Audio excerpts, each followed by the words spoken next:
did arrive on time. Hi, everyone. Welcome, and thank you so much for taking time to join us tonight. We're really excited to share more about the bank restoration project with you and have a chance to hear your questions. As I just mentioned, please be aware tonight's event is going to be recorded or is being recorded for future viewing. So if for any reason you're uncomfortable with having your face part of that recording, make sure that your camera is off. For those of you that are new to ACT, my name is Gal Patashnik.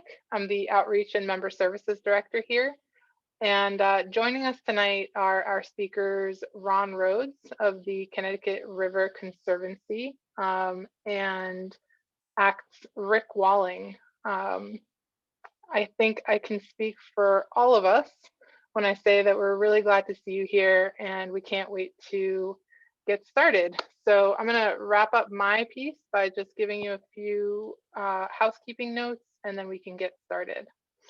In the interest of keeping things running smoothly with minimal confusion, I ask everyone to please remain muted for the presentation portion of the evening. There will be a question and answer portion at the end, so you'll be able to unmute yourself and ask questions. If you'd like to ask a question during the presentation, please feel free to put that into the chat. If you're not sure how to use the chat function, please wiggle your mouse. You will see the chat icon pop up in the bottom left of your screen. Click on that icon and a screen will pop up. You can then chat your question and hit enter to send. If you send to everyone, all will see it. If you want to just send it to me directly, that's okay too. You can just use the drop-down menu and choose my name. I will be moderating the questions as they come in. And so, as I said, if there are questions during the presentation, I will interrupt and ask for you. Otherwise, we will have that question and answer portion at the end. We are a pretty small group, so I think we'll probably be able to let people unmute. If things start to get a little confused, I may ask everyone to use their raise your hand function, which is also in the bottom in those icons when you wiggle your mouse. If you've updated Zoom recently, then it's under reactions. If not, you'll have to find the participants icon and click on your name. There is a raise hand option in there. If you have any trouble, feel free to, again, just shoot me a message and I'll try to give you some more info. Now that I've gotten that Zoom refresher in for everybody, I'm going to hand things over to Ron for the main event. Please enjoy and thank you again for coming. Good evening. As Gal said, my name is Ron Rhodes. I work for the Connecticut River Conservancy and my focus is on restoration projects. So we've planted over 55,000 trees since Tropical Storm Irene came through. We've removed 14 dam removals in Vermont and New Hampshire since 2014. So roughly we're doing 2 or 3 every year. And we do a lot of work with the USDA, NRCS, and our local farmers. We have 2 projects this summer. This one in Lisbon and then another one up in Colebrook. And we'll be doing them back to back. So USDA, NRCS, is a government agency. They provide federal funds, i.e. our tax dollars, to help farmers with conservation practices that not only improve their farm, but improve water quality or fish and wildlife habitat. And in this case, it's really about clean water, first and foremost. The banks of the river, the property here on this outside bend of the river are eroding. And if you could stop screen sharing, I'll show that picture. There we go. So there's a close-up of the erosion on the bank. I think Sean Sweeney, who is the engineer that designed this project. Sean's out of Littleton, New Hampshire. He took that photo. We first got involved actually upriver in 2016. USDA NRCS staff from the Orford office called me and asked if we had any grant funding that could help with the project they were doing upriver here at the Simpson farm. There was some erosion issues and there's a culvert. And so they were fixing that part, but the state wanted, as part of the permitting process, the state wanted a buffer, a riparian buffer to be planted out along the river. And so we used our grant funding that we got from New Hampshire Charitable Foundation to pay for the tree planting, and a planting crew and some volunteers came out and helped. I think Rick actually was there and maybe Rebecca. And so that was how we got connected, to this property just downstream that also had an eroding bank. So it's taken a few years to get all of the paperwork and funding in place. But as I said, Sean Sweeney did the design. We paid for that with some grant funding. We have more grant funding from the New Hampshire Charitable Foundation to help cover some of the cost of this project. And then of course, the USDA NRCS has signed a contract that is providing the lion's share of the funding. It's about $240,000 for the project, with another, let's say, $40,000 for the engineering design, the permits, etc. There was, so I'm trying to find my stop screen share. There was couple of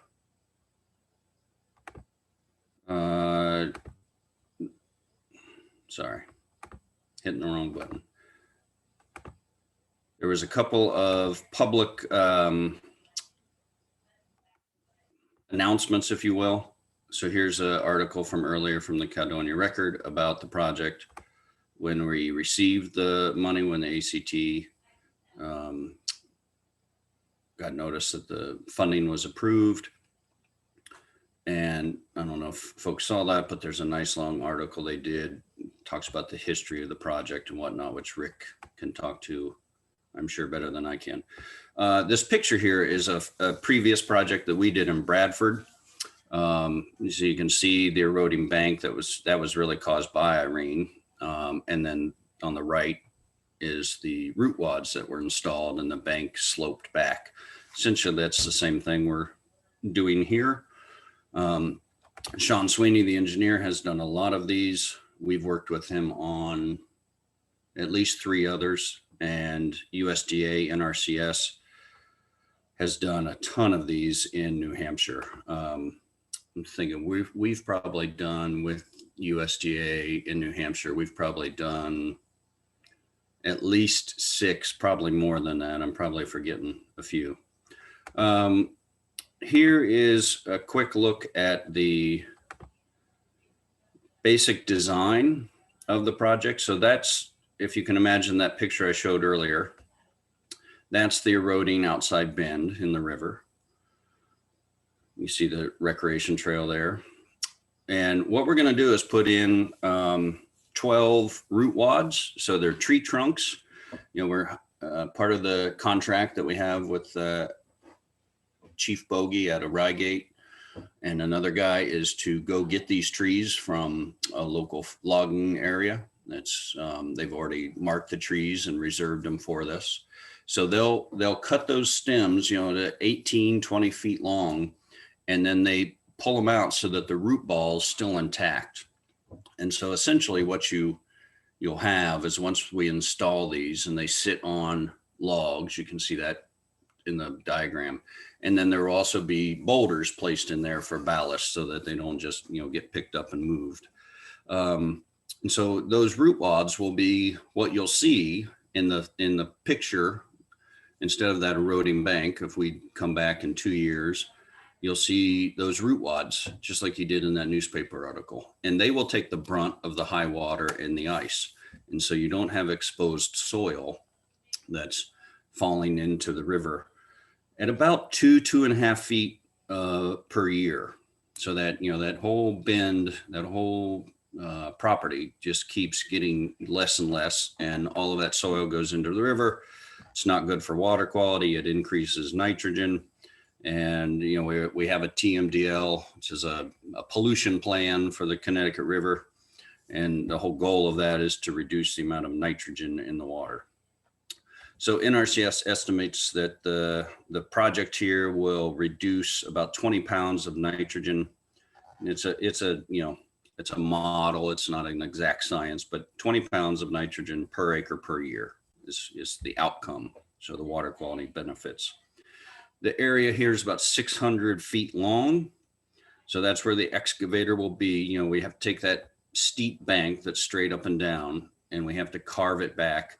We have to install the wood. And then there will be 3 what they call soil lifts with fabric over it. So it's a coconut fabric. Actually, it's coconut fiber. So it's a natural fabric. There's no plastic or anything in it. And think of it, I think of it as a burrito. So you lay the fabric down, you put soil in it, and then you roll the fabric up over top of that soil. And there'll be 3 of those, so that the end result is the bank won't be straight up and down and steep. It'll be sloped. So the area will actually, you know, get more high water on it, but it will be less erosive. You know, there won't be that big sloughs of soil and grass falling off into the river. We're gonna plant, we've already planted the downstream end of the project area, and we'll come back right after the construction is done, and we'll put some small plantings in the project area, and then we'll plant the whole area where the construction has been. You know, anything that we disturb has to be seeded and mulched and then replanted. So we're probably looking at, you know, spring of 2022 before all is said and done. And occasionally, you know, we come back and do a replanting because, you know, like last spring was terribly dry, and we probably didn't have great survival rates on the plantings that we did. So we come back and plant with other grant funding. So there's the overview of the map. You know, the ACT property starts up here at the top. The project area is sort of right here in the middle between those 2 boxes with the words about the plantings in them. And then this lower stretch is the area that was planted this spring. So in the end, the whole property will be planted, and, you know, the idea is to return it to a floodplain forest or a more natural state, since it hasn't been hayed in however long, Rick, I don't know, a long time. I'm trying to see if there's anything else that, no, I think those are all the screens I had to share. What else? Gala, Rick, am I missing anything? We actually have a question from Robert Watson, just wondering where the project is located in Lisbon. Rather than answer him by chat, I figured I would give you guys an opportunity to tell everybody where this is.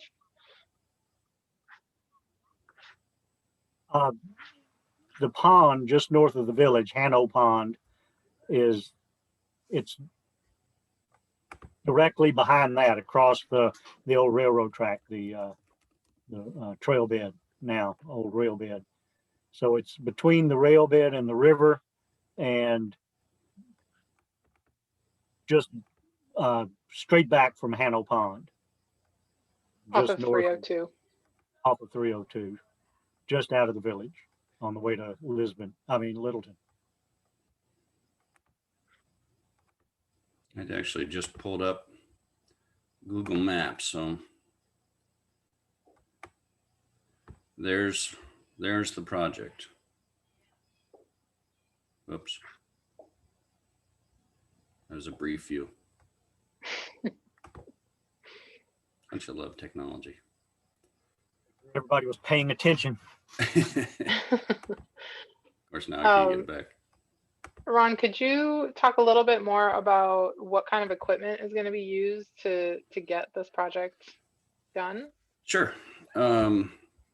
So obviously we're going to have 18 root wads, or 12 root wads plus that many logs plus boulders delivered. So you're going to have big triaxle trucks coming in, and we do have to go across the rail trail there.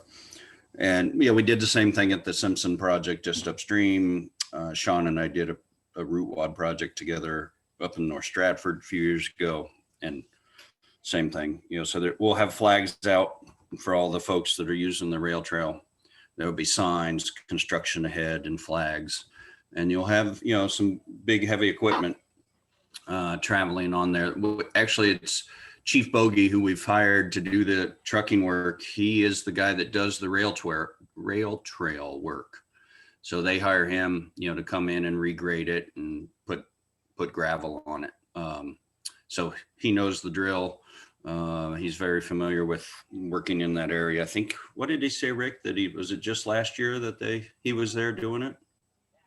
Yeah, I thought so. So big triaxle dump trucks with, boulders in them, and some of them with root wads and logs. They might use some trailers, 18, 20 foot, stems on that root ball is an awful big piece of wood to fit into a dump truck. So could be some trailers with the wood on it being delivered to the site. And then, of course, we're going to have an excavator. So one Volvo, I forget what size excavator, sort of mid-sized excavator. It's not huge, but it's not one of the small ones. Big enough to pick up, that root wad and dig out the soil and put that root wad down in there and pick up the boulders with their bucket and their thumb and move all that soil. It's going to be a lot. I forget I wish Sean was here, the cubic yards of sediment that we're moving. It's got to be, I'm going to say must be somewhere in the 700, 800 or so cubic yards of sediment that's going to get moved, and some of that's going to get taken off site. We have to, as part of the permit process for state and federal permits, we always have to tell where anything that we're taking off site is going. It has to go to an approved pit. Can't go dump it in a wetland somewhere or any place else, that's not certified and pre-approved. And I see Lynn about the Eagle's Nest. Yes, I don't know if it's still there. That was U.S. Fish and Wildlife Service in the state. So that was a big issue with the Simpson project back in 2016, 2017, because the eaglets were in the nest still. And so we couldn't do the project until the eaglets were out of the nest, because they didn't want the big heavy machinery right there across the river from them. We're far enough downriver now that that's not a concern. And I don't know, I didn't see any eaglets when we were out there. Is that, Rick, 2 weeks ago now? I didn't hear or see them. But there is, at least in theory, there has been an eagle's nest just upriver.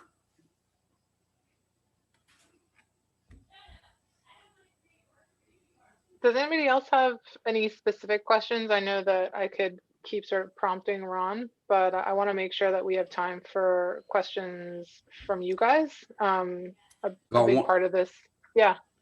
One of our participants, I don't want to put him on the spot, but Steve LaFrance is with us tonight, and he is an engineer. He works for Horizons Engineering. Steve and I are doing 3 dam removal projects together. So he didn't design this, but he and Sean work a lot together. And I am not an engineer. So Steve, if I misspoke on anything, in particular, even though you didn't do this design, I know you know more about it than I do. So feel free to pipe in if I didn't do Sean justice. No, you're doing great. Thank you, Steve.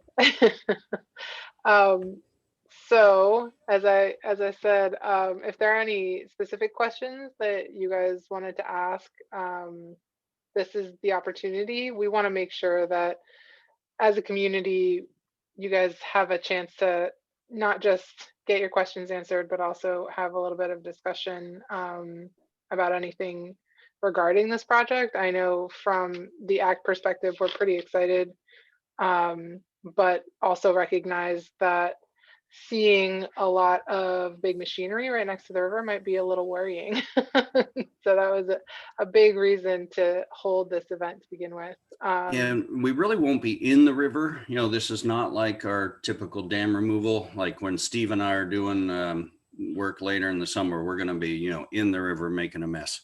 This, we're going to be on the edge of it. We're going to have water control and erosion control materials. That's all part of the permitting process.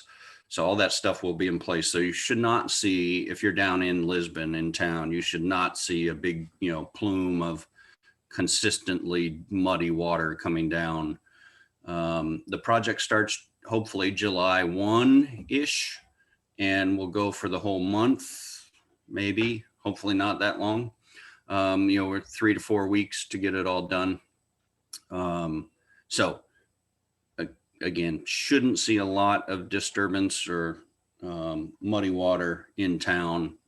If you do, there may be a bigger issue, like in Irene. There were a couple of questions in the chat while we were talking too. The first one you actually already answered as far as when we're starting. Another was was there a geologic survey required?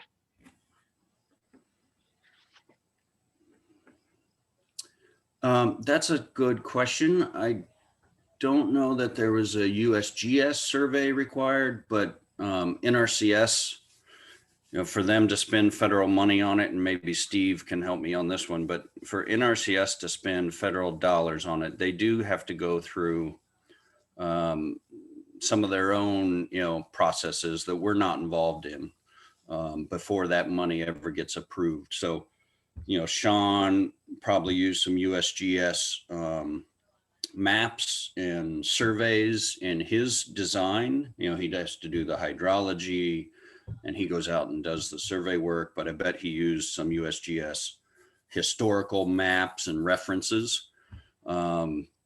We didn't have to do it, but I think the partners in the project probably use some USGS related information.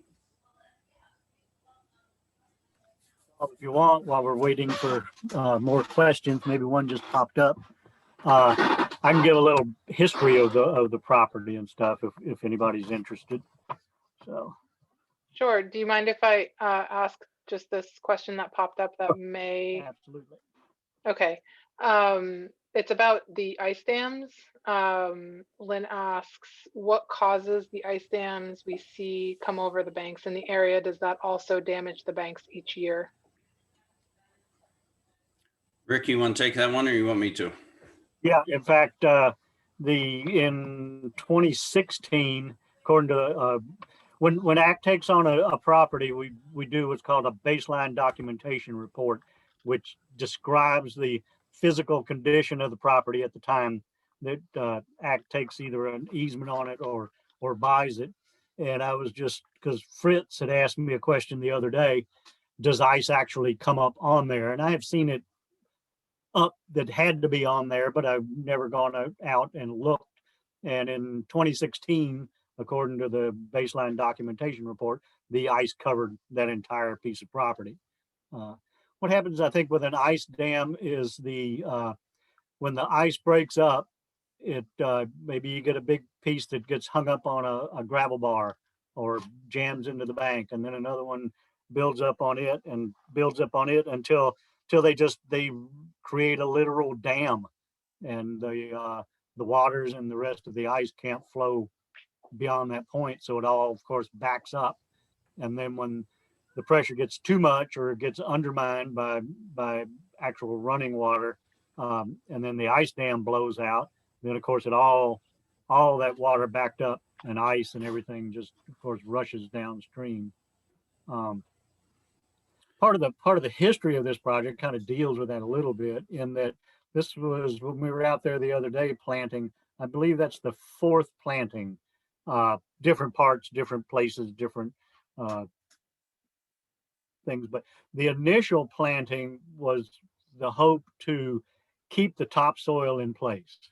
And the problem became apparent that the roots of the stuff we were planting could not go deep enough to keep the soil in place because it's eroding below. It's eroding out from under, and then the bank collapses. And then it erodes back under again, and the bank collapses again. And all that material ends up flowing downstream. So that's what brought this on. Is it's a lot of people don't realize. I did not realize it until we had a geomorphic study of the river done. Is a lot of the Ammonoosuc River has been straightened in the 19th century for the log drives. So it is not a natural river in a lot of places. And I believe that this is one of those places where the river just shoots down a ditch almost. And so it's down cut because it moves so quickly. It's lower than it used to be, which has left this bank perched. And now the river wants to cut back under it and level the ground out where it wants to be. And this is the project that Ron's doing, Ron and Sean. They're lowering the level of the land there to put it back into an active floodplain, which also, this is a small piece, but the floodplain is also known as flood storage. And that's part of why we have floods we have these days, is there's a lot less flood storage area. Areas are built up with houses and villages and roads. And so they have to be protected from flood water. Well, that water's going somewhere, and it's going to end up, basically where it wants to be at some point. And so if we can protect and even create these flood storage areas, it will lessen the impact of flooding downstream from these locations. I have a couple of other questions here for you. The first was, do you know how deep the topsoil is on the property or in the area? Got that picture, Ron? I do. And we're going to actually use it. That was one of the, what did I do with the picture? While Ron's looking for the picture, what will happen in this project is the topsoil will be, actually the trees that we planted in this area in the past, they'll be dug up. The topsoil will be pulled back towards the rail bed and stored there, and the trees that we planted will be tucked into that topsoil. Then when the picture comes up, you'll see the soil that's heavily cobbled. That's just the glacial outwash. That will be removed, and then the topsoil will be put back in place and the trees replanted. And then additional trees will be planted, as Ron was saying, in the spring. Right. I So think topsoil. I was just going to say, I think that's an important aspect, is that this project's a little different in that it, as Rick mentioned, it has been planted many times, and we're going to, save those plantings. There's no reason to, I've pulled up a picture, but it's the wrong one. There's no reason to waste the money that was spent on those trees or all the volunteers' time to plant those. We've got some nice shrub willows. There's some red osier dogwood. The speckled alder are taller than I am. And so the contractor is going to, scoop those out. We're going to sit them in sort of a temporary nursery, if you will. And then we're going to put those back in, to the project site after all the construction is done, so that we have some of those previously planted, mature trees back on site. And same thing with the soil. That topsoil is going to get pulled, scraped off, set aside, and then we're going to put it back in so that we don't just have bare soil with seed and mulch on it. There'll be some of that, of course, but the real effort in this project to save, the good that exists in the project or site. I have one more. Sorry, go ahead. I think the topsoil is about 2.5, 3 feet deep. So that answers that question. I have one more sort of more river specific related question and then something that will take us into a different direction. How often are there significant changes in the oxbows? Well, that depends. That would depends be a on- good question for the USGS. But it kind of depends on how we constrain the river. The rail trail, if this river keeps eroding, it will get to the rail trail, and you can be guaranteed they won't let it take out the rail trail, so we'll stop it there. We, as a country, as it were. It depends. Oxbowing of a river, it depends on how fast the river flows, what the soils are like, and like in this area, I'm from, you may not be able to tell, but I'm from down south. Kind of when a river wants to move, there's nothing in its way that we don't put there. The soils are just dirt. Up here, we've got ledge. We've got the glacial outwash of varying sizes of material. And all that will kind of constrain how a river or large brook moves. But as a specific answer, I can't give it to you. I'm just kind of wandering around like a river might. But it depends on a lot of things. And the biggest thing these days, it depends on what we do to the river, how we constrain the river. So Yeah, and the only thing I would add. Okay, go ahead, Ron. The only thing I would add, Rick, is that, major events like, an ice jam or a spring flood or an Irene, if we start getting Irene-like events on a more regular basis, the river's going to move. I mean, Irene created a lot of new oxbows, and in some cases put the river back in an old oxbow. So those type of major events, however often they may happen in our not too distant future, will definitely change the course of our rivers in some places. As Rick said, in some places we've hemmed them in. I'm just gonna point out that just upstream, where's that, Bishop Road, I think it is, there was I think some quarrying done, gravel, removal for the road construction just beyond the river, and then we had an event and it blew that whole area out and did change the river course right there. If everybody remembers a few years ago when the Cold River down in the southern part of the state blew out that culvert, it created new channels, new river course, everything. And some of that was, it found gravel pits and whatnot, and it's an easy place to go if we've already dug a hole. So a lot of things can impact how a river moves around.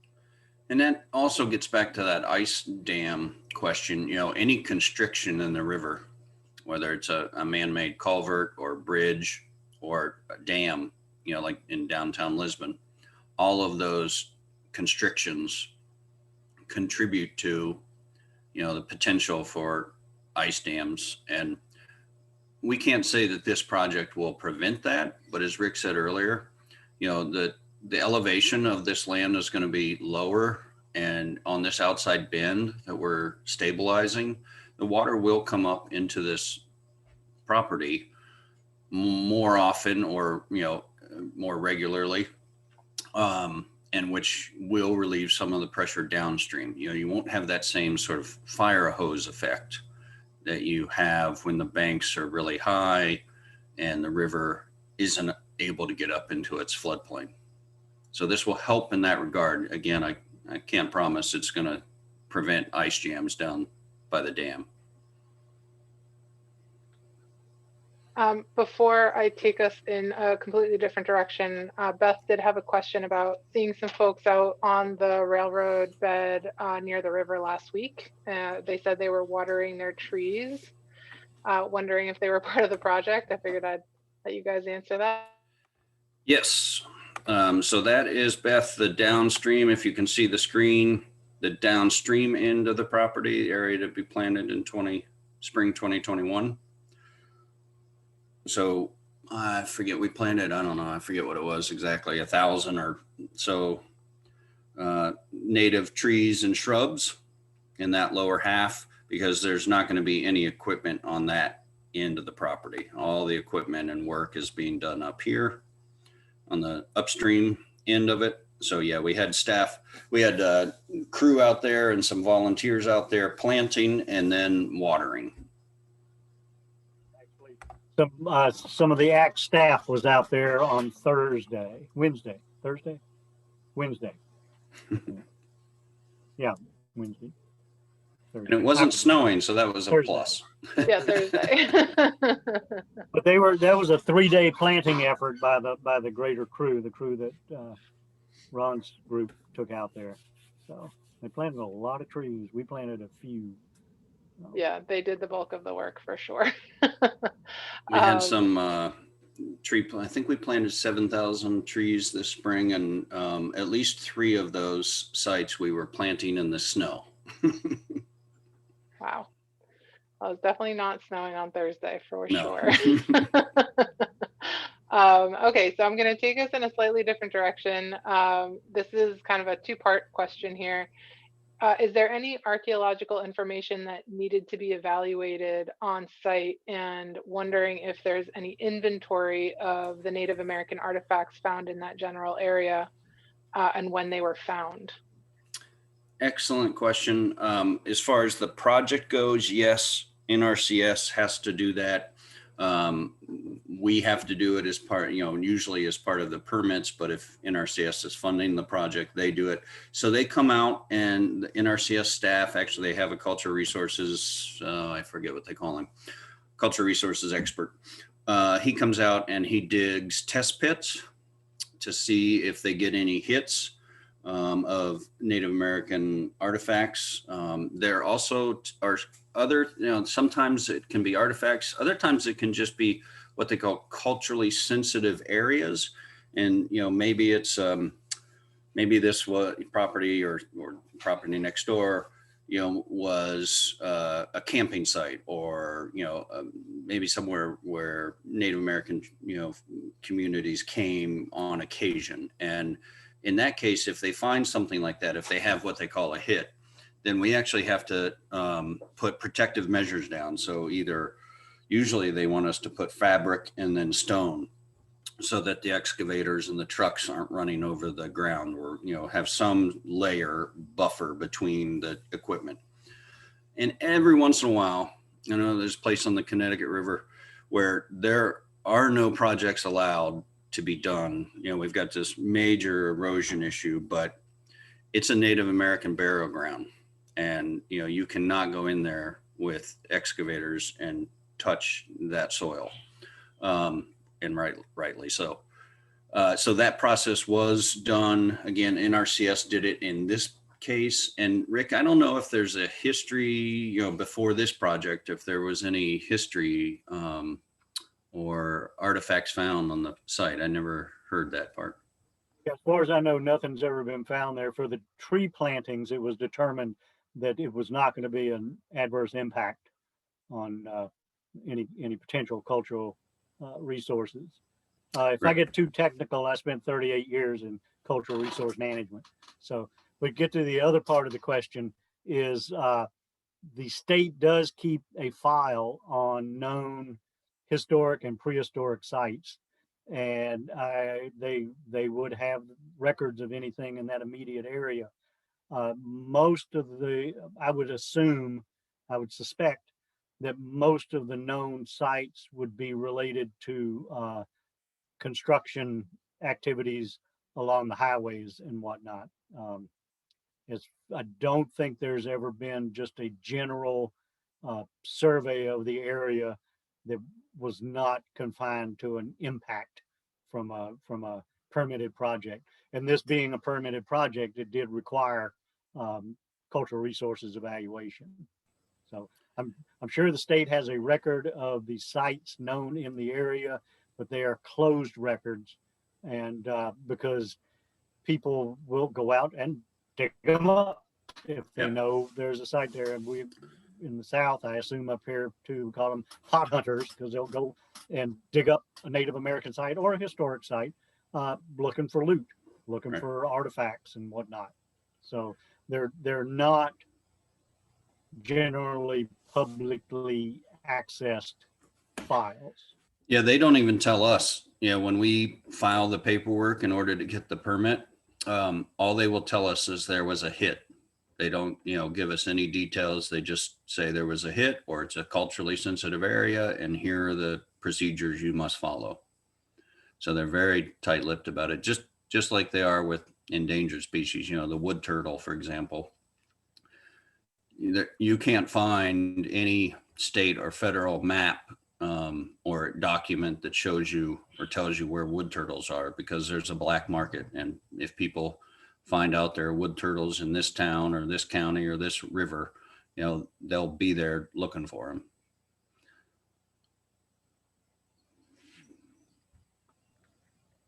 We've got about 15 minutes left, and I just want to make sure that there's opportunity for anybody else to ask a question or make a comment.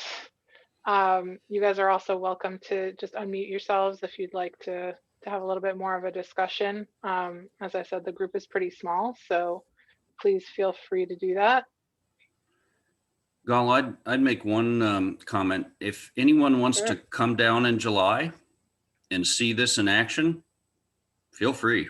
Either call ACT and let them know, what day you're going to be there, or, just take a walk on the rail trail and swing in.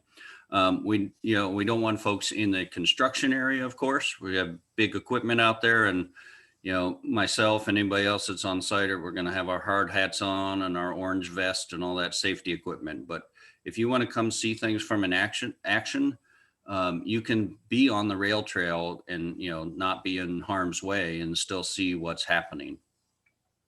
And I think that's a great way for, people to get a real sense of it. Those, no offense to Steve and Sean, but those engineering design plans just don't do it justice. Yeah, please. And please let anybody that might be interested as well that wants to see something like this. But I know that Ron, you guys are planning on being out there for a few of the days that you're working. Yeah, I'll be out there. I've got a dam removal going on in July also, but I'll be out there as often as I can. Yep. I feel like as the project manager, that's part of my job is to be there. And, if people show up, talk to them and make sure things are going smoothly. And always happy to have visitors. It is loud, it is messy, big yellow machines and big trucks. There's a lot of beeping going on and dust flying. So just be prepared for that. But yeah, and I would say also, if you want to come down, you can let us know. And so that we could let you know whether or not Ron is there, or we can make sure that somebody from ACT is there to help answer any questions that you might have on site. Rosalind. Question. What follow-up plans do you have? Do you go back to any of these sites on a regular basis, like once a year or in the spring, and see how the project has matured and whether it's succeeded or whether there's failures? Do you have a plan to do that? yeah, so the permits that we have from the state and the U.S. Army Corps of Engineers do require maintenance. And for example, Sean, the engineer, will go out and he'll do survey work. And, if we see excessive erosion in an area, we might have to come back in and fix it. We'll monitor the tree plantings, of course. Rick mentioned Fritz, he's our conservation scientist. Fritz will come out to the site at least once a year for 3 to 5 years and make sure those trees are growing. And if we get, 50% survival rate, we'll come back and do another planting to fill in the dead loss. So there is a monitoring component that goes along with it. And just even if there wasn't, we would never, Connecticut River Conservancy would never leave our landowner partners in a lurch. If there was a problem, that's my job, is to go write more grants and find more money to fix whatever issues might happen. The NRCS contract is a 10-year contract. So that would be the other, piece of that, Rosalind, is NRCS staff will be back out on site, and they will on occasion, so we could get 5 years from now, NRCS staff saying, hey guys, you need to go do this or that. And by 10 years, hopefully that, buffer planting takes good hold and everything's grown up nice and tall, and the roots, more importantly, the root systems are down deep and helping hold that bank and soil in place. We have a couple more questions in the chat here. The first is, what condition is the Lisbon Dam in? I don't know that, Rick. Have you heard any? I haven't seen anybody with their finger in it, so I guess it's. I can tell you that the state of New Hampshire inspects dams. So there's probably a record at the New Hampshire Dam Safety Bureau. I don't know how recently they've done that, but dam owners in New Hampshire do get letters from the state saying your dam is in need of repair or removal, or it's a low hazard, there's no problems. I'm not sure how often they get around to all of the dams. There's hundreds, if not thousands of them. There was a small restoration project on the dam. I think last year there was some recapping of a portion of the top of the dam, where the concrete had deteriorated. So I think it was last year somebody came in and got all the permits, and they did some repair on the top of the dam. Okay. And we've got some information from Steve in the chat. The dam is owned by Tom Clark and is an active hydro facility. As Ron said, the state conducts inspections on 2-year intervals. Repairs are still in progress, according to Robert as well. We do have another question here. What material will be used to repair the rail trail? Do you guys know that info? Well, hopefully we won't need to repair it per se, but yes, anything that is disturbed as part of the project, for example, big trucks going on there. So Chief, the guy we're hiring who does all the work for them anyways, the last day when we leave, when the last excavator is gone, last triaxle truck is gone, he'll come through and he'll grade that, and he'll add gravel, to the same stuff he put on this last year, I guess. And restore it. So that's was part of his bid. And all of our contractors know that, it's part of the permit process. Anything that you disturb, you have to restore.